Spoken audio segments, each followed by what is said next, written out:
कभी सोचा है एक ऐसी ट्रेन के बारे में जिसके पहिए ही ना हो, जो पटरी पर दौड़ने के बजाय उस पर हवा में तैरती हुई चले? अरे ये कोई साइंस फिक्शन की कहानी नहीं है, ये तो है इंजीनियरिंग का एक जीता जागता कमाल। चलिए आज इसी तैरती हुई ट्रेन के पीछे की साइंस को समझते हैं एकदम आसान भाषा में। जरा इस स्पीड पर गौर कीजिए, 600 किलोमीटर प्रति घंटा। ये तो लगभग एक हवाई जहाज की रफ्तार हो गई। और सबसे मजेदार बात पता है क्या है? ये सब होता है बिना एक भी पहिए के। तो भाई सवाल तो यही उठता है कि अगर पहिए ही नहीं है तो ये ट्रेन चलती कैसे, और हवा में तैरते हुए भी पटरी पर टिकी कैसे रहती है? देखिए, इसका जवाब ना 3 हिस्सों में बटा हुआ है।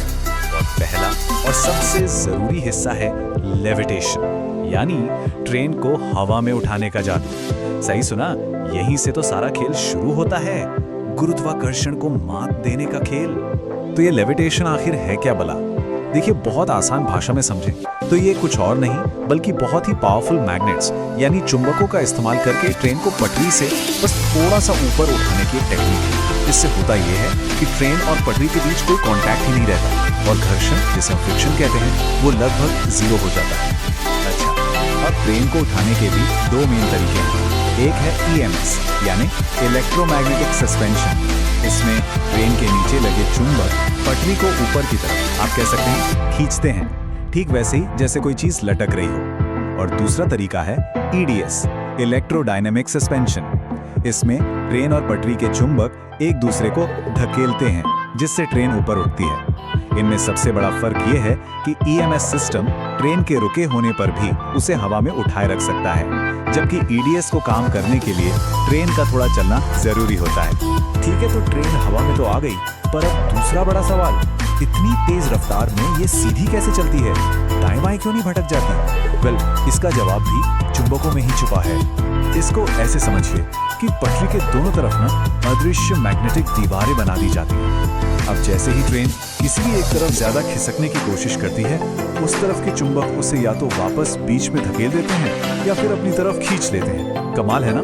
ये सिस्टम ट्रेन को हमेशा पटरी के सेंटर में सेफ रखता है, और वो भी बिना उसे छुए।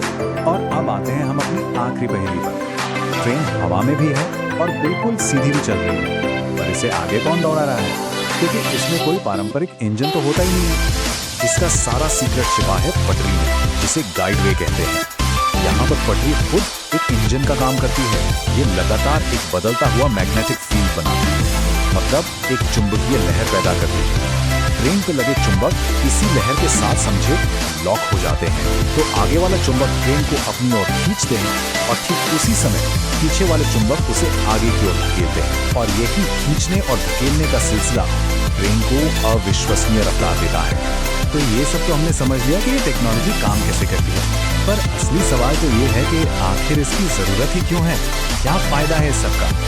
देखिए, सबसे बड़ा फायदा, कोई पहिया मतलब कोई घर्षण नहीं। इसका सीधा सा मतलब है कि एनर्जी की बर्बादी बहुत कम होती है, जिससे ये ट्रेनें बहुत ज्यादा एफिशिएंट बन जाती हैं। फिर जब पहिए और एक्सेस जैसे मूविंग पार्ट्स ही नहीं है, तो टूट फूट और मेंटेनेंस का खर्चा भी काफी कम हो जाता है। और हाँ, वो पहियों की छुक छुक वाली आवाज, उसे तो भूल ही जाइए। ये ट्रेनें लगभग खामोशी से चलती है। तो ये जो कमाल की टेक्नोलॉजी है ना, ये हमें एक बहुत ही जरूरी सवाल पर लाकर छोड़ देती है। भारत जैसे देश में जो इतनी तेजी से आगे बढ़ रहा है, जहां हमें तेज, एफिशिएंट और इको फ्रेंडली ट्रांसपोर्ट की सख्त जरूरत है, क्या ये मैग्लेव ट्रेनें हमारे शहरों को जोड़ने और आने वाले कल में सफर करने के तरीके को पूरी तरह से बदलने का जवाब हो सकती हैं? इस पर सोचना तो बनता है।